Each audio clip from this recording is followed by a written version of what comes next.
जय श्रीराम।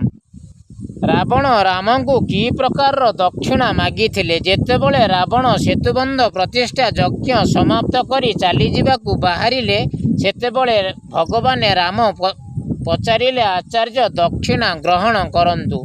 तापरे रावण हसी कहिले दक्षिणा मोर कौन हेब? त्रिलोकंकर संपत्ति आपणक आचार्य मानक पाखरे अछि, कुबेरंक रथ मध्य आपणक पाखरे अछि। एमिति स्थिति रे तुमे जणे वनवासी आपणकू कौन दक्षिणा मागिबी?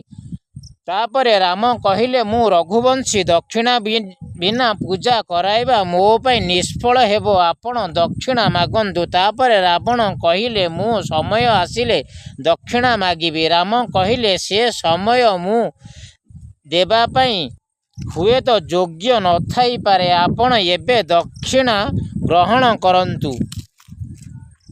तापरे रावण यही दक्षिणा मागी कहिथिले जदि दक्षिणा देबा पई आपणक इच्छा ताहाले मोर दक्षिणा यही जे जेतेबेले आपणकर आचार्य माने मोर शेष समय आसीब सेतेबेले मोर दुई जेजमान राम आ लक्ष्मण मो सामने उपस्थित थिबे। यह हेब ही मोर शेष दक्षिणा।